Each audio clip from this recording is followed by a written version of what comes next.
मित्रों, बहुत बहुत स्वागत और अभिनंदन आज की हमारे विशेष और सामुद्रिक शास्त्र के विशेष चर्चा के अंदर।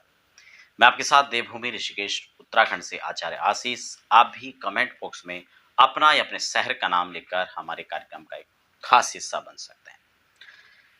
यहाँ पर हम आज सामुद्रिक शास्त्र के विशेष अंग की बात कर रहे हैं, क्योंकि सामुद्रिक शास्त्र में शारीरिक संरचनाओं को लेकर एक विशेष जो एक फलाफल की आकलन जो स्थिति यहाँ पर बताई गई है, वो अपने आप में एक रहस्यात्मक और विशिष्ट है। आज हम जिस विषय पर बात करने जा रहे हैं, ये काफ़ी रोचक आज का विषय होने वाला है। हम नाभि के स्वरूप पर बात करने जा रहे हैं कि आपकी नाभि बताती है कि आपके अंदर कौन से ऐसे विद्यमान लक्षण हैं आपके अंदर जो आपको विशेष बनाती हैं। आपके जीवन साथी या आपके इन नाभि के स्वरूप आकार से आप क्या-क्या समझ सकते हैं, क्या-क्या जान सकते हैं। दूसरा, नाभि का संबंध क्या एक विशेष संबंध है जो शरीर के शारीरिक रूप से देखा जाए तो स्वास्थ्य पर भी जिसका एक विशेष रूप से प्रभाव देखा जाता है। शारीरिक संरचनाओं में देखें तो नाभि अपने आप में केंद्र तो है ही, लेकिन उसके साथ-साथ में आपने देखा होगा कि ये नाभ जो है, ये आपके स्वास्थ्य का भी एक विशेष असर रखने वाली एक बिंदु है यहाँ पर। विस्तार से हम इस पे चर्चा करेंगे। आप नए दर्शक हैं तो पहली बार विजिट कर रहे हैं चैनल पर, तो आप चैनल को सब्सक्राइब जरूर कर लें और नोटिफिकेशन बेल को भी ऑन कर लें, ताकि अध्यात्म, ज्योतिष, रत्न, रुद्राक्ष, वास्तु, इस प्रकार की जो तमाम जानकारियां वो इस चैनल के माध्यम से आपको समय समय पर मिलती रहे। नाभि आपने देखा होगा एक केंद्र में आता है शरीर के, आधा भाग ऊपर और आधा नीचे। आपने देखा होगा कि नाभ को जो है विशेष रूप से जब देखने वाली बात आती है तो आयुर्वेद के अंदर जो आयुर्वेदाचार्य हैं, वो नाभि पर खास फोकस रखते हैं और सामुद्रिक शास्त्र के जो जानकार हैं वह भी नाभि पर विशेष अपना जो एक ध्यान रखते हैं, क्योंकि ये नाभ आपके स्वास्थ्य, चारित्रिक, आपके शुभ अशुभ कई प्रकार के लक्षणों को यहाँ पर जो है बताती है। इसलिए शरीर का यह भाग, आपने कई बार ये तो सुना ही होगा कि नाभ गिर गई, और उस नाभ गिरने से कई बार लूज मोशन हो जाना, शारीरिक दुर्बलता। तो ये नाभ खिसकना, नाभ गिरना या नाभि उतरना, इस प्रकार की जो चीजें हैं वो आपने अक्सर सुना होगा, और प्राचीन समय में कुछ सामान्य लोग ही इसका इलाज कर देते थे। वो बात अलग है कि आज तो सिर्फ एलोपैथी पे हम लोग डिपेंड हैं, इसलिए सिर्फ डॉक्टरों के पास जाएंगे और वहीं जाके इलाज होगा। सारी समस्याओं का निदान वहीं आजकल है, और वहां समस्या ये भी है कि एलोपैथी के अंदर एक समस्या खत्म होती है और दूसरी शुरुआत, उसका स्त्री निदान है ही नहीं, कोई नहीं। जबकि प्राचीन समय में इन चीजों को इसको खत्म करने का भी एक विशिष्ट इलाज होता था और उसका कोई साइड इफेक्ट भी नहीं होता था। तो नाभि पर आज हम जब चर्चा करेंगे तो अलग अलग प्रकार की जो नाभियां हैं वो आपके रोग, भविष्य, स्वभाव, आपकी विशेषताएं, आपकी सुंदरता, आपकी सरलता, आपके व्यक्तित्व के बारे में जो है बताती है। नाभ की सबसे प्रारंभिक अगर बात करें तो एक फर्स्ट एक पार्ट है और नाभि के विश्लेषण का, तो उसमें नाभि का जो गोल नाभि बताया गया, जिसको गोल, गहरी और सुडौल नाभि जो है बहुत अच्छा माना गया है। ऐसे लोग आशावादी होते हैं, निराश होने वाले नहीं होते हैं, आशाओं पर अपेक्षा रखने वाले होते हैं, आगे बढ़ने वाले होते हैं, मेहनती ऐसे लोग होते हैं, दयालु स्वभाव ऐसे लोगों का होता है।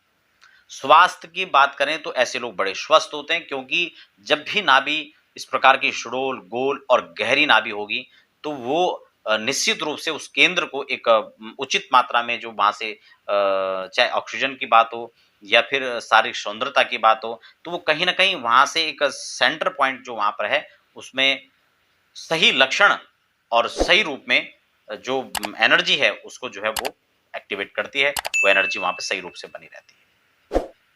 सामुद्रिक शास्त्र की माने तो ऐसे लोगों का वैवाहिक जीवन बड़ा सुखमय होता है।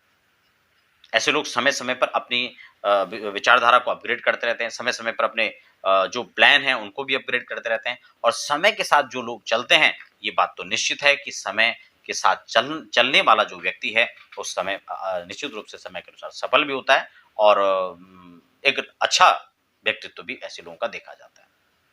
दूसरी, लंबी नाभि। कुछ लोग की आपने नाभि देखी होगी कि गोल ना होने की अपेक्षा लंबी या चपटी होती है, तो उसमें जो गोल नाभि वाले लोग होते हैं, ऐसे जो नाभि है वो विश्वास का परिचायक तो है ही है, लेकिन आत्मनिर्भरता भी ऐसे लोगों के अंदर होती है। सेल्फ डिपेंड ऐसे लोग होते हैं। नई योजनाओं बनाना या नई योजनाओं पर काम करना, ऐसे लोगों की विशेष गुण विद्यमान होते हैं।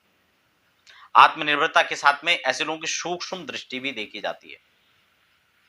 जल्दी से किसी पर भरोसा न करना और दूरदर्शिता के साथ ऐसे लोग काम करते हैं। भाग्यशाली ऐसे लोग भी माने जाते हैं। समतल नाभि की बात करते हैं तो सामुद्रिक शास्त्र के अंदर जो समतल नाभि वाली खासकर जो महिलाएं होती हैं, बहुत ज्यादा उभरी भी नहीं नाभि है, समतल नाभि है, तो ऐसे उसको स्वरूप के हिसाब से भी सुंदर तो माना जाता है गोल की अपेक्षा, और स्पष्टवादी ऐसे लोगों का जो आचरण होता है, सही को सही गलत को गलत, ये नहीं कि हाँ ये बुरा मान जाएगा इसलिए इसकी बात पर हाँ कर दो, अभी इसका समय है चलो इसका साथ दे दे, ऐसा नहीं। ऐसे लोग स्पष्टवादी होते हैं, जो कहना है सामने कहना है। बुद्धिमत्ता ऐसे लोगों के अंदर कूट कूट के भरी होती है, प्रचुर मात्रा में इन लोगों का विवेक इनके पास में होता है, और कभी कभी वो क्षणे रोष्टा क्षणे तुष्टा वाला जो स्वभाव है, कि कभी एकदम क्रोध आ जाना और कभी उसमें नरमी। तो इस प्रकार का जो लक्षण होता है वो भी ऐसे लोगों के अंदर देखा जाता है, क्योंकि स्पष्टवादी होगा तो निश्चित रूप से क्षणे रोष्टा क्षणे तुष्टा होगा। तुरंत गुस्सा हो जाना तो तुरंत फिर उस बात को संभाल दिया तो फिर छोड़ो, फिर गांठ बांधकर ऐसे लोग उस बात को नहीं रखते हैं। तो उसके बाद जो दूसरी नाभि का वर्णन आता है सामुद्रिक शास्त्र के अंदर, वो है चौड़ी नाभि।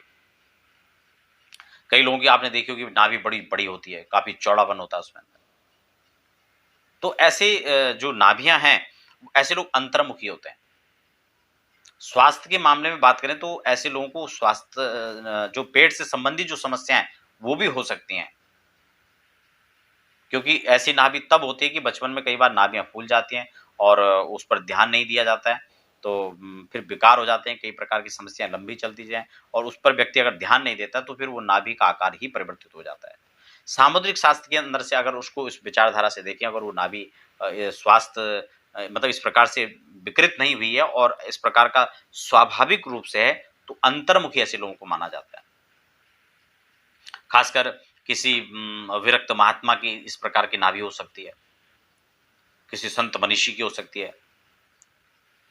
और अंतर्मुखी होने के साथ साथ में ऐसे लोग की अगर बात करें तो कुछ शक्की मिजाज होना, जल्दी से किसी की बात पर यकीन ना होना, कुछ डाउट जैसी स्थिति बने रहना, ऐसे लोगों के स्वभाव में होता है। आंतरिक प्रतिभाएं ऐसे लोगों के अंदर काफी सारी होती हैं, लेकिन ऐसे लोग उसको प्रयोग में नहीं ला पाते हैं। स्वाभाविक है, अगर वो अंतर्मुखी हो गया, महात्मा बन गया, तो स्वाभाविक रूप से वो नहीं प्रकट हो पाएगा। लेकिन जो सामान्य रूप से भी इन लोगों की इस प्रकार की नाभि अगर देखी जाती है, तो टैलेंटेड होने के बाद भी अपने टैलेंट को एक प्लेटफॉर्म पर नहीं ला पाते हैं। या तो समय के अभाव में कह लो, या व्यवस्थाओं के अभाव में कह लो, या उसके स्वभाव के अभाव में कह लो, तो वो कहीं ना कहीं फिर समाज से थोड़ा पीछे रह जाते हैं। एक नाभि का आकार होता है अंडाकार। सामुद्रिक शास्त्र कहता है कि ऐसे लोग सोचने समझने की क्षमता तो बहुत अच्छे रखते हैं, समय के साथ अपग्रेड भी अपने को करते हैं, लेकिन कभी कभी ये भी देखा जाता है कि ऐसे लोग बैठे बैठे ही ख्याली पकाव पकाते चले जाते हैं, और फिर होता क्या है कि समय ऐसे लोगों का ज्यादा खत्म हो जाता है, समय ऐसे लोग ज्यादा गंवा देते हैं। बैठे बैठे योजनाएं बनाते हैं, इस मौके का सही जो समय है उसका सही लाभ ऐसे लोग नहीं ले पाते, मौके का फायदा नहीं ले पाते हैं। तो इसलिए फिर जो है इनके स्वभाव में देखा जाता है कि उतार चढ़ाव की स्थिति बनी रहती है, क्योंकि जब प्रतिकूलताएं बनेगी तो स्वभाव क्रोधित हो जाएगा, थोड़ा अनुकूलता आ जाएगी तो फिर ये प्रसन्न हो जाएंगे। तो उतार चढ़ाव ऐसे लोगों के जीवन में सामान्यतः देखा जाता है। विशेषकर देखिए यहाँ पर एक बात मैं आपको कहना चाहता हूँ कि सामुद्रिक शास्त्र की जो जानकारियां हैं, जैसे कि खासकर हम नाभि की बात कर रहे थे, तो ये स्वास्थ्य को लेकर तो खासकर इसका जुड़ाव है ही है, लेकिन सामुद्रिक शास्त्र की जो चीजें हैं ये बिल्कुल समुद्र के समान है। उसमें से कुछ दो चार मोतियां, बिंदु, दो चार लक्षण, उस पर हम चर्चा कर रहे थे, उसको हम अनुमान आप उसका लगा सकते हैं, उसको देख सकते हैं। आप जरूर बताएं कि आपके जीवन काल में क्या आपने अनुभव पाया, किस प्रकार की नाभियों का क्या क्या फल रहता है, आपने क्या ऐसा स्पष्ट पाया है, वो भी आप हमें कमेंट बॉक्स में जरूर मेंशन करें। समय समय पर हम इस प्रकार की कुछ बहुत जो विशिष्ट बातें हैं उसको लेकर समय समय आते रहेंगे। मिलते हैं फिर एक नए कार्यक्रम के साथ, तब तक के लिए दीजिए इजाजत। धन्यवाद।